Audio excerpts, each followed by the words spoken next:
Hi everyone and welcome to Clooney Watches channel.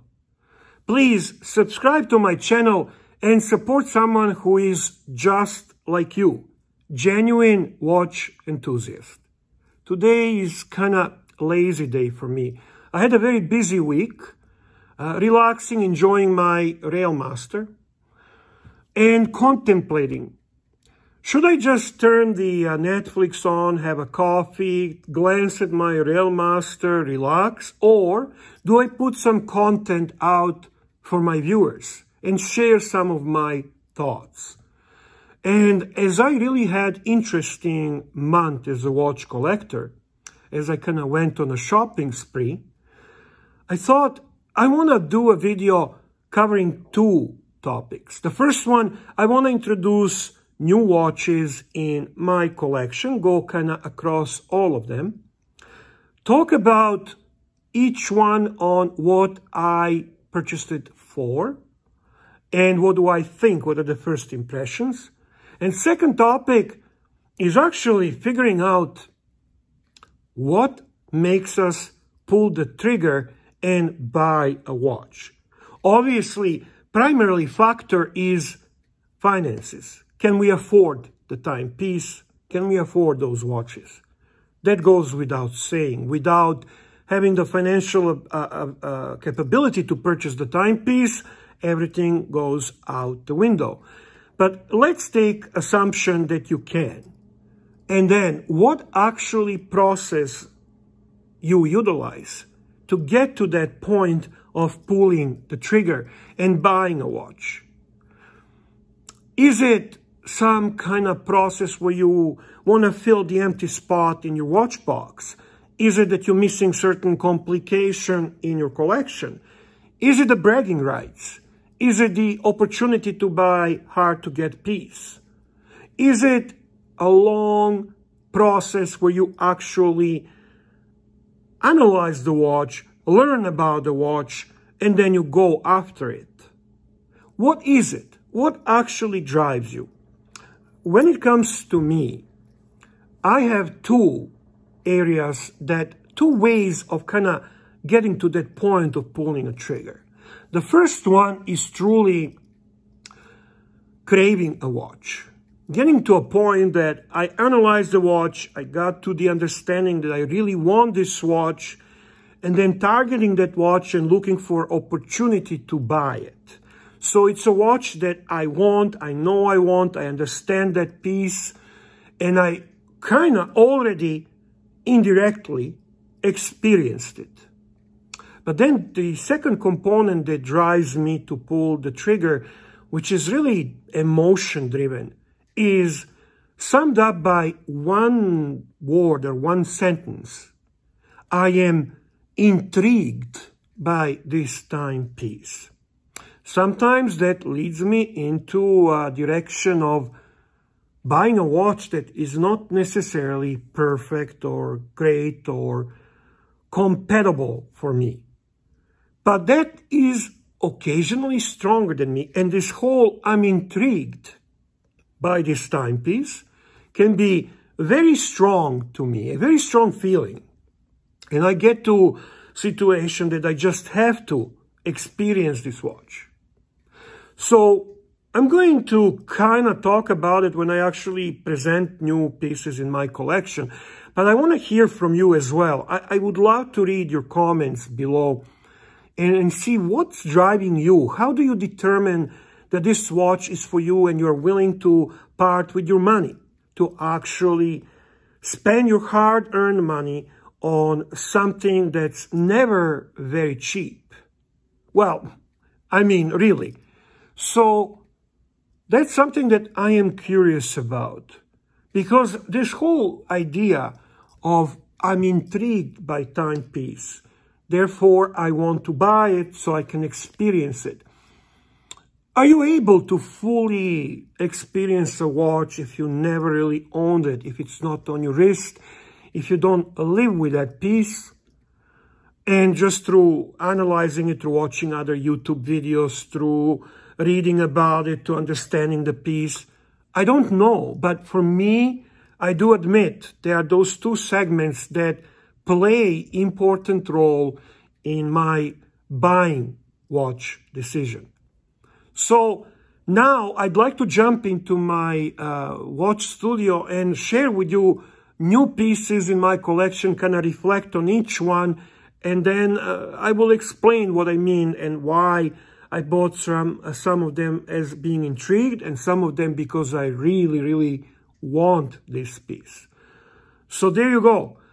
Let's go. Let's jump into Bear Clooney's watch studio.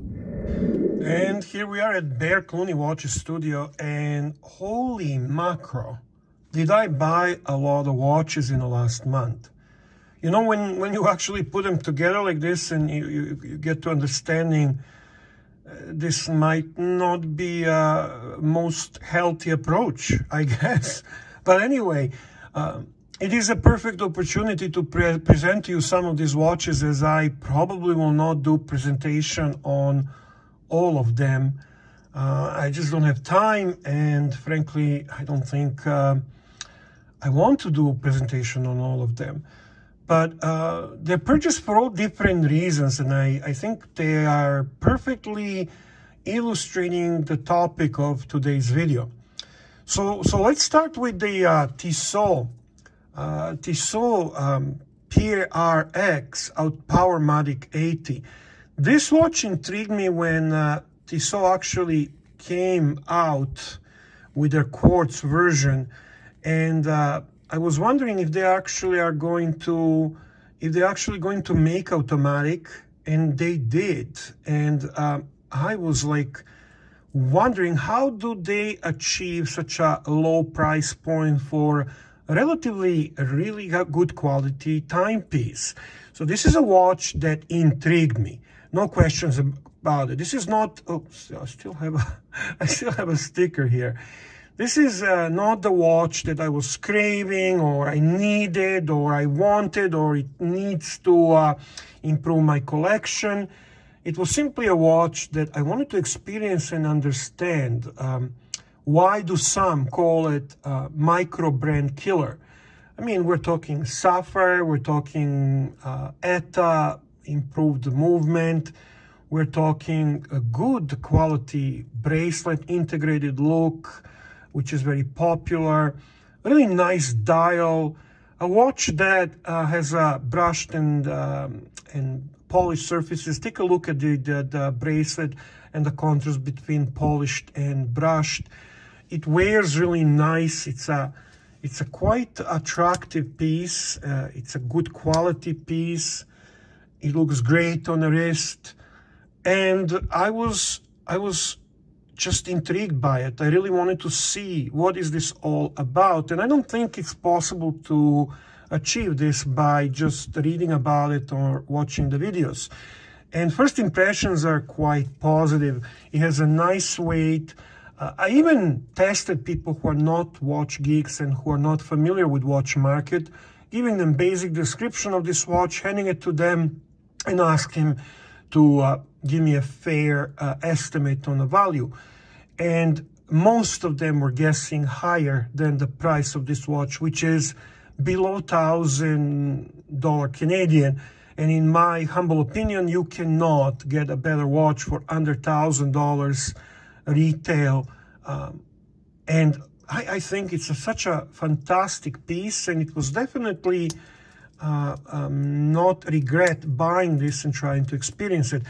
This will most likely leave my collection. I think this is going to one of my viewers and friends from Croatia, Jan. And Jan, I'll talk to you this coming week. We'll make arrangements, and hopefully you will enjoy this watch as it deserved to be enjoyed. Then the next piece was also one from that category of being intrigued. When this watch, Tudor Royale, came out for the Asian market, I was, first impression when I saw the pictures were like, yuck, what's this all about? I don't like it. This is not a piece that in any shape or form interests me. And I have this long-standing love-hate relationship with Tudor. So, you know, it was never on my horizon. It never really got my attention where I was thinking, this is something I need or want. And then it showed up in my AD. I had a chance to see it in person, and the quality was just significant for the price point of this watch, which is below 3,000 Canadian. You know, the quality of this piece is remarkable, and let's not kid ourselves, regardless of my love-hate relationship with Tudor, clearly this is a brand that is highly respectable. Under the umbrella of Rolex company, you just cannot go wrong. I would love for anyone to tell me if there is a piece under $3,000 Canadians retail that can even slightly compete with this watch. Such a gorgeous sunburst blue dial. They come in black and white, I believe, as well. And then there is a 41 millimeter day-date complication where the day is here, just like on the day-date Rolex, and not my cup of tea. This watch wears really nicely for 38 millimeters because of the shape of the case, so it doesn't look too small. It's actually very nice on my 7.25 inch wrist. It has a very high quality bracelet. Feelings I get from this watch is the bit of a Rolex sternograph, bit of a Royal Oak, a bit of oyster quartz, Rolex, but it is unique, and in all honesty, it's such an interesting piece that can be worn as a dress watch, as a sports watch, as a screw-down crown. It's a great watch. It truly is. It's a not in-house movement, but frankly, who cares? And then another watch that very much intrigued me, and you know, I am a funny guy. I love and I hate Tudor Black Bay. Why? Well, I am dreaming of the opportunity for Tudor to actually do Tudor sub. I'm not a fan of the snowflake hands, and I don't think it's ever going to happen, but overall, Tudor Black Bay is a very attractive watch. Now, I have the Tudor Black Bay Harrods edition, which was a gift to me. And I had the Tudor Black Bay Blue bezel, which is gone from my collection. I also have a Tudor Black Bay 58, which is just a fantastic proportions. Now, when it comes to this watch, what intrigued me, evidently, is the material. I am not a fan of exotic materials. The bronze watch will never enter my watch collection. And, you know, actually, I shouldn't say never. I really shouldn't say never, but it's something that I'm not a fan of patina. I'm not a fan of patina. And I understand that some people like instant patina that bronze watches provide them, not me.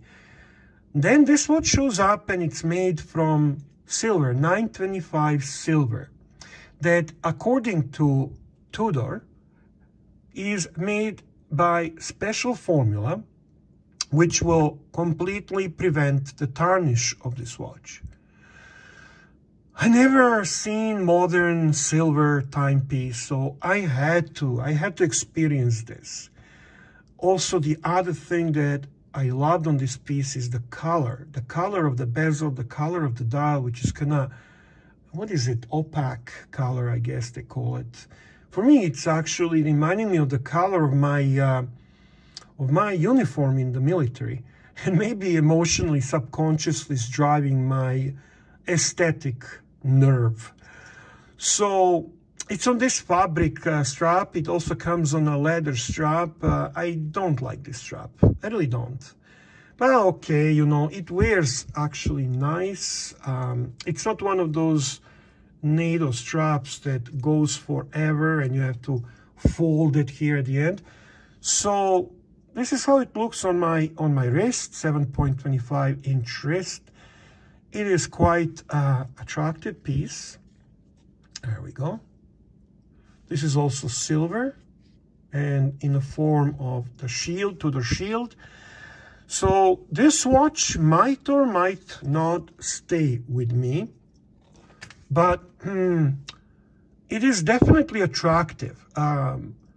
This silver is so much heavier, about 13 grams heavier than the stainless steel Tudor Black Bay.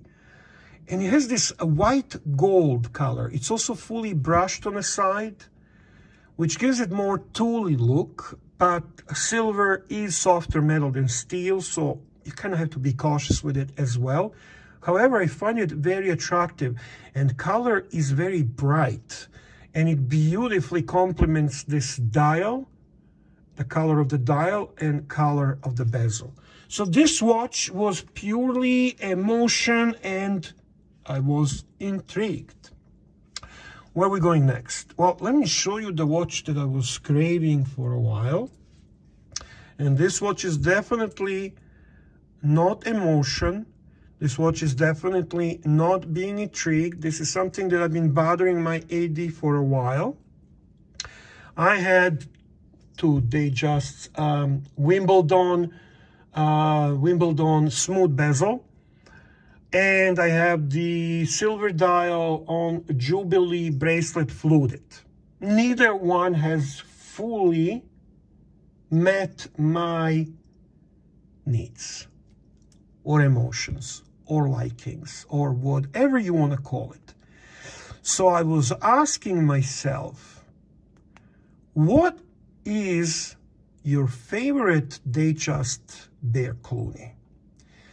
And I came to conclusion, without any doubt, and those who know me will agree with me that I'm telling the truth, and it is exactly this Datejust. I was so hyper about it at one point. I was even considering making a big mistake and trading my Vacheron Overseas blue dial 3rd generation for this timepiece. Thank goodness I didn't do that.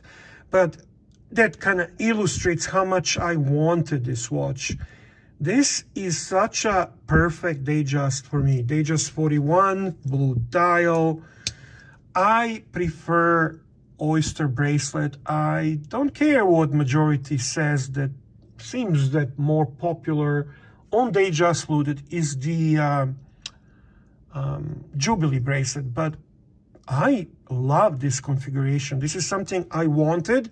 This is mine. This was planned. This was daily calls to my AD, bothering them to get it for me. And finally, it is in my collection. This is going to stay. This is going nowhere. This is one of those pieces that I craved and I wanted.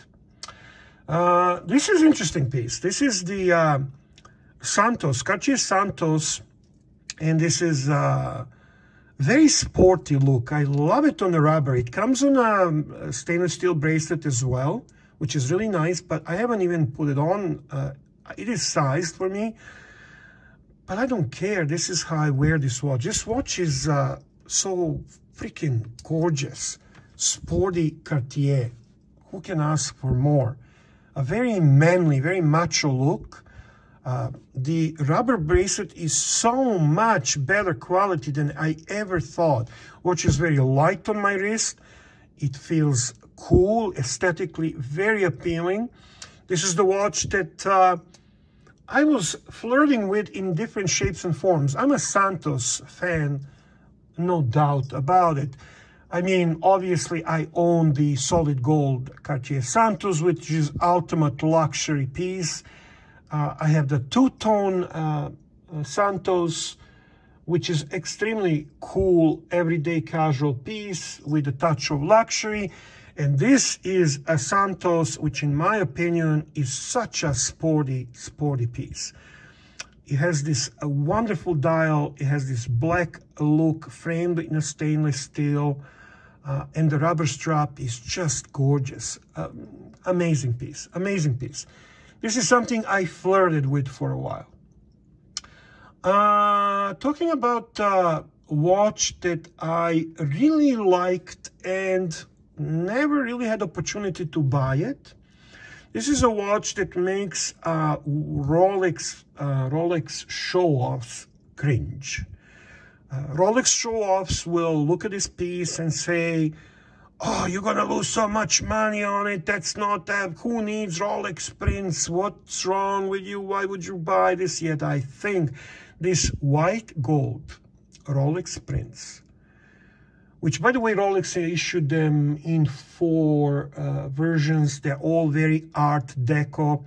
When I look at this, I see Chrysler building in New York. This is such a beautiful dress piece. The only time Rolex actually displayed their movement, it is mechanical winding movement. Watch is remarkable. It's in the perfect, mintiest mint condition, and I could not resist. It came from my AD with complete set, with box, papers, everything. And you know what, you show-offs? GFY. You don't know what's cool. And this, ladies and gentlemen, is cooler than any reversal.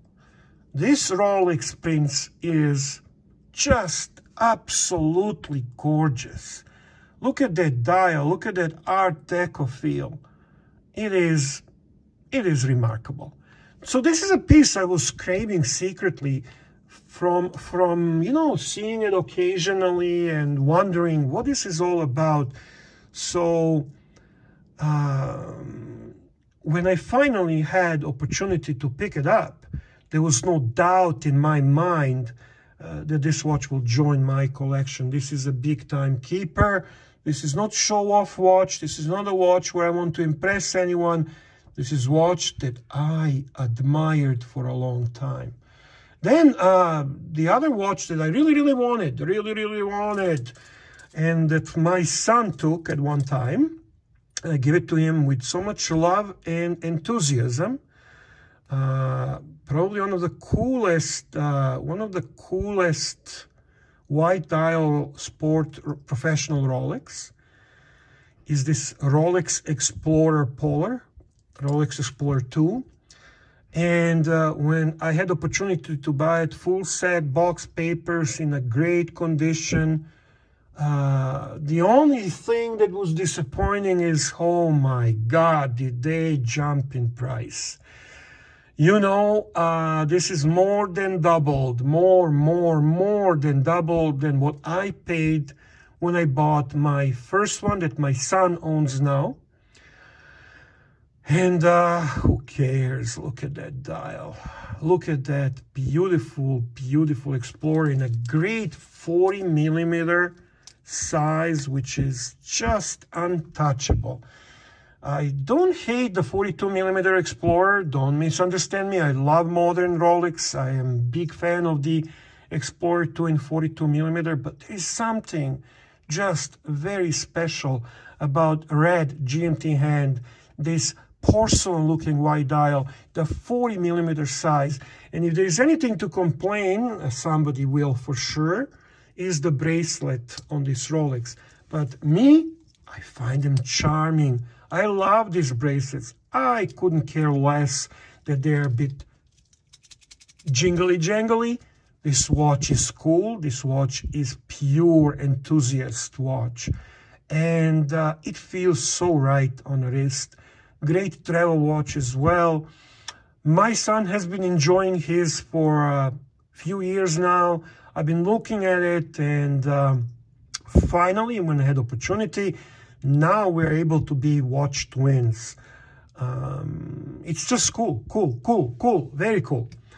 And what else we got here? Well, this was the surprise. This came from a friend of mine, and it basically came from nowhere. And I love the Sea Dweller. I think it's a diver for those who know. It's my second favorite diver from Rolex. I definitely want a SD 4000. Sea Dweller 4000 ceramic bezel is something that I genuinely regret not buying, and now they're shooting high price. But this watch is beyond cool. It's also in a great condition. It came complete set, including the invoice. I am probably going to, it's a 2009, I think, yeah. I'm probably going to send this watch for service. This is going nowhere. This is a watch that's staying in my collection. This is what I call opportunity buy. And, you know, I love it. I think it wears so nice. This is so much cooler than any sub. Sub is pedestrian. Sub is very pedestrian. This is very enthusiast. This is very, I know Rolex, I know watches. And frankly, I am not just any guy on a street wearing Rolex sub. No hate for Rolex sub. I love Rolex sub, so don't jump the gun, but this is a very cool piece. And finally, the watch that I've been flirting with for a long time. This is one that I did analysis where I looked at the watch, you know, wanted to figure out if this is watch for me. Obviously, everyone knows that I'm Omega fanboy as well, and that I am always pro Omega. I have a lot of Omega pieces. I enjoy them. This watch was kind of, for me, debating the size of it, you know, thickness and size. But you know what? After trying it on, after thinking about it, I think it actually looks fantastic on my wrist. It's a wonderful complication, wall time. I don't have other wall times. It's a great value for wall time. A beautiful movement, but the dial is what I think created this craving and emotion. Look at that dial. Look at that map of the world. And it is a watch of specific emotions. So this one took time, took research, took better understanding. And this is a watch that I planned on buying, looked for the right price, looked for the right moment, and then it happened. So there you go. These are all the new pieces in my collection that have joined my collection in the last month. I kind of give you the retrospective of what was the process of thinking and how did I pull the trigger on each of them. So let's go back to Bear Clooney Watches Cave and wrap up this video. Thank you. And we are back in Bear's Cave. I hope you understand my point on this whole buying a watch component. Obviously, I don't discount, and I honestly understand the whole financial part of buying a watch if you can afford it. I would never recommend for anyone to buy a watch on credit and get into debt and create financial problems because of the hobby. That's something, honestly, all of you should avoid. Many collectors made those mistakes. Some learned, some didn't. But hobbies should not hurt you financially. And also, watches can be a good investment, no question about it, but you really need to know a lot about them, and you need to be savvy when it comes to it. So don't assume that you are if you have not gained sufficient experience about it.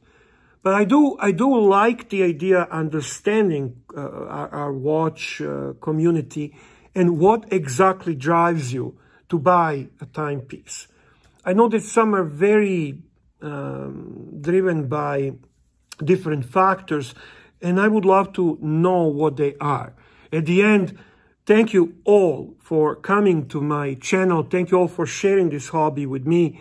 And looking forward talking to all of you in my next video. All the best to all of you from Bear Clooney.